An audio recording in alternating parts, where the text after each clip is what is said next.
Hey everybody, this is Buzz Miller at Wannabe Studios. Today we are going to answer two questions from viewers, mostly about the 1980s video that we made about a week ago. So hang on, let's answer some questions.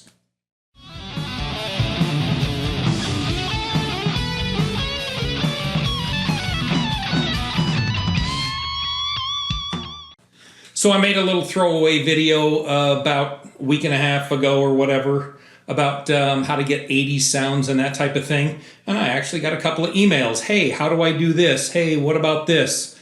Maybe some more additional information about that. And I also got one question that was really good about home recording, and we're going to get to that in just a second. But the first thing is how to tame all the highs when you have an old tube amp and you're cranking the distortion to it and you've got those Celestions, especially like the old greenbacks and stuff that gave you so many rough highs. How to manage the highs? Well, that's a very interesting question, and that was a very interesting problem that a lot of people had in the early 80s. And what they found to do, which kind of became the sound of the 80s, was actually something that's going to surprise you. It's chorus. And you say, Buzz, chorus doesn't do that. That's not going to help us like we want to be helped. It actually does. People were taking a chorus pedal and putting it on the end of their signal path. And what it does is it kind of digitally puts a kind of a blanket over your sound, and it takes some really harsh highs, and they're still there. They're still highs, but it really tones them down. And it makes the sound very different. And you're saying, Buzz, that's not what I'm hearing. Well, here's what we do. We do not take the chorus and, first of all, make it travel real fast. We want it very slow. In fact, imperceptible, if at all possible. There's one on here. In fact, let's go to some camera angles here to give you a very quick and sloppy view of this. What I've done is I've taken my Headrush Prime. They just gave me a brand new firmware update, and I just loaded it. There was a different amp on there, and I put the amp on and got it to where it's like kind of out of control on the highs. So let's take a peek at the signal chain. I've got two cameras here. So let's take a peek at the signal chain. I've got my expression pedal, which is my volume, which does nothing. Then I have an amp.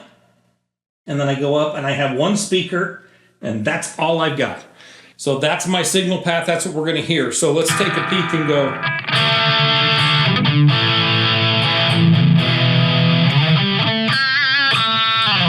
And you're going, hey, that's a pretty good sound. That's a lot of dirt, a lot of highs, a lot of mids. Makes sense. Especially if you're going to go.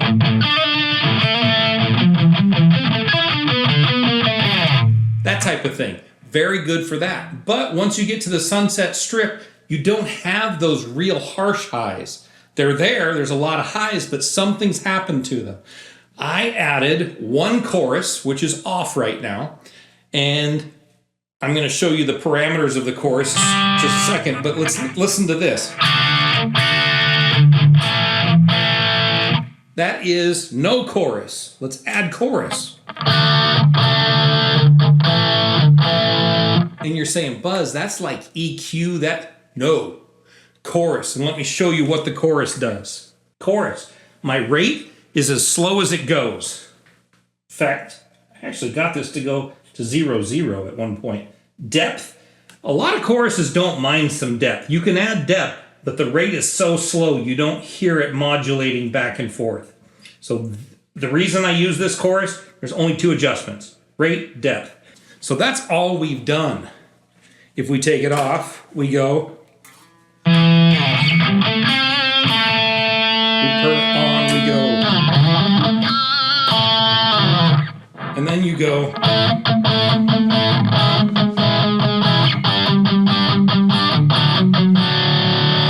That's starting to sound like Sunset Strip.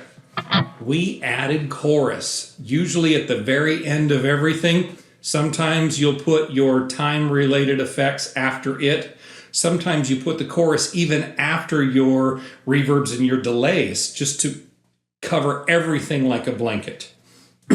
So that is one of the secrets. But that was the way we tamed the highs.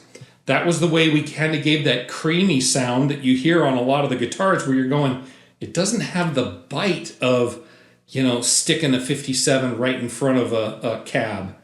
That's how it was done. So hope that answers the first question. The second question, are there any other ways to play that are very common in the 80s? Well, yes. One of the ways to play is to not always stay in key. Now, there's a bunch of different ways to do this. We're going to look at just one, and that is going chromatic. Now, what is chromatic? Chromatic is rather than playing the notes in key, you play every single note that's available. So let's say we're in E minor. So the notes in key would be...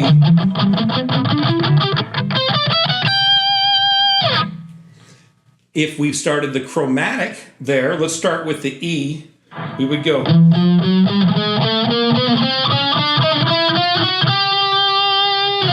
You would hear sometimes the chords would actually follow a chromatic pattern, especially in things like Megadeth, that type of thing when you're dealing with the rhythms. But with the leads, what you would see a lot of times is someone would take a piece of a solo and then a piece of a solo, and they would join them with a chromatic piece. So let me show you one, and it's not a true chromatic run, but it's using the chromatic scale. I think I pulled this out of a George Lynch video from probably 30 years ago, so I'm trying to see if I remember it right. But again, let's play the 80s, right? So let's say we're in E minor. So we're going to start on the E, and the fingering is going to be, which is very similar to like we're playing some basic blues bar stuff. All right, so let's say we're starting on E. We would go, move up one string, one fret, one string, one fret. Then you go back down one string and one fret to what we just played. We start the run a little different. We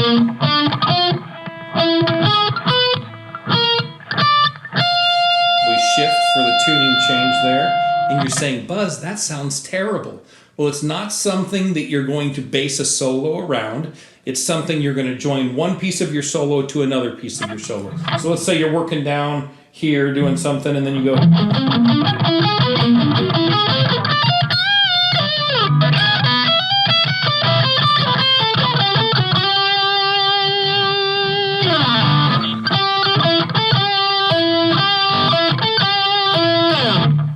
Basically something like that. So don't always stay in key. We're going to, in another video, probably 2 or 3 videos away, we're going to talk about modes and how we can shift a mode into a different key to get different kinds of feels, and we'll work on that, but that's kind of a big topic, so we're not going to hit that just yet.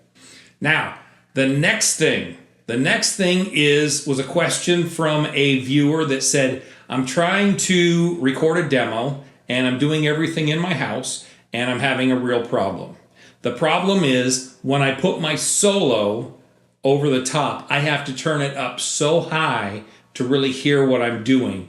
What am I doing wrong? Your question is a question that we've all had. There's 2 ways to do this. Number 1, turn your volume on your solo up so loud that you're starting to clip. Nobody wants that. Guitars clipping does not sound good in any recording. Second thing to do is turn your rhythm guitars down so low that you can hear the solo. This is a terrible idea. Why? You lose all the energy, you lose all the drive, you lose all the momentum that you've built in that song.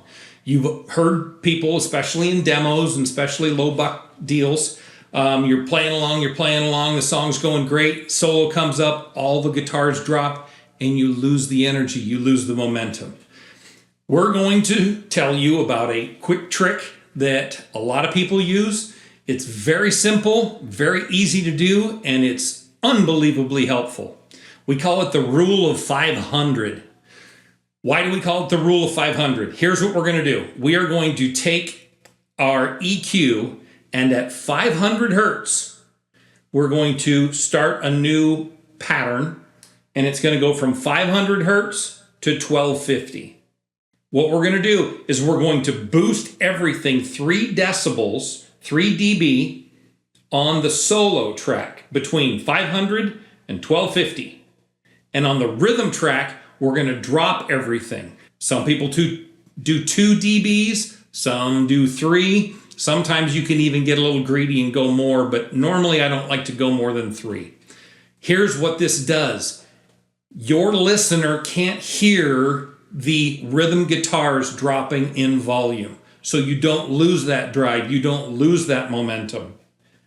All you do is you lose a little of the mids out of the middle, and you don't audibly hear it because the solo comes in and it's picking up in that frequency. But when you boost the solo between 500 and 1250, you're getting the majority of the notes and the meat of where a solo normally lies. So what you're doing is you're clearing a little room for the solo, you're boosting the solo a little bit, and they lay over each other very nice. So we're going to go over here. I do this in kind of a trick method, but I'm simplifying it. I went and found a free EQ, and I'm showing you, I kind of set it up a little difficult, but let's go over to the computer screen and see what we're doing here. This is a standard, simple EQ. And what I've done is I've drawn a line between 500 and 1250. I have my guitar boost. I've got this saved. You would put this on your 1 or 2 solo tracks that you have, and you put that at the very end of your signal chain. In fact, after it's already saved, after it's already in here, then you put it on. I'm in Studio One right now, so I would have the track down and recorded. I would put this on the very end of it. And then I would have the other version, which is exactly the opposite. I call it the solo room. I'm making room for it. So I would put this on all the rhythm guitars.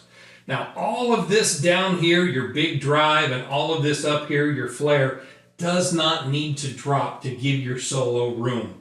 Now, you don't have to drop this down so far that you lose your momentum. You don't have to raise your solo up so high that it's excessively loud, it's toward clipping, or anything else like that. That's a quick and easy way to do it. I call it the rule of 500. I've heard other people call it many different things, but it's pretty much the same thing. Between 500 and 1250, you boost your solos and drop your rhythms. Hope that helps. Then there's one other question that I was asked, and that is, what is this guitar? This guitar is a Hamer Californian. It's a 1992. It's got carbon fiber rods reinforcing the neck joint.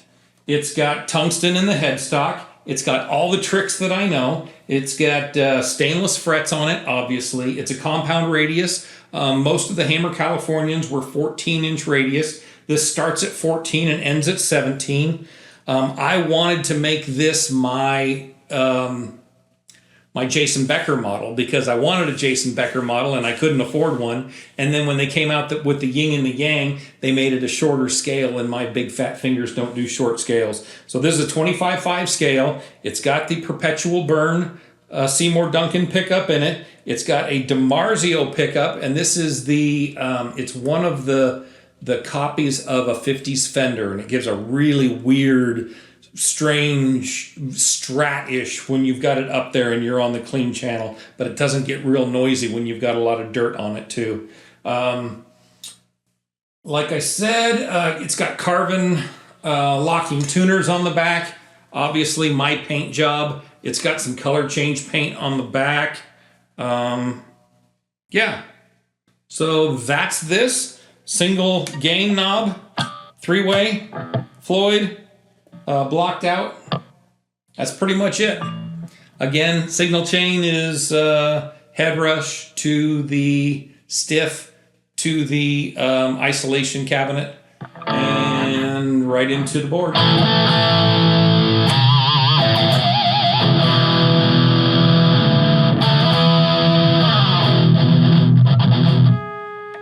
All right, I hope that answered your questions. If you have any more questions, drop them down in the comments or send them to my email, which is wannabebuzz@gmail.com. Buzz does have 3 Z's on it. Look forward to speaking with you and finding out what you think. Hey, we'll catch you later. Hope this helps your playing, and I hope that this helps your sound. And as always, keep on rocking.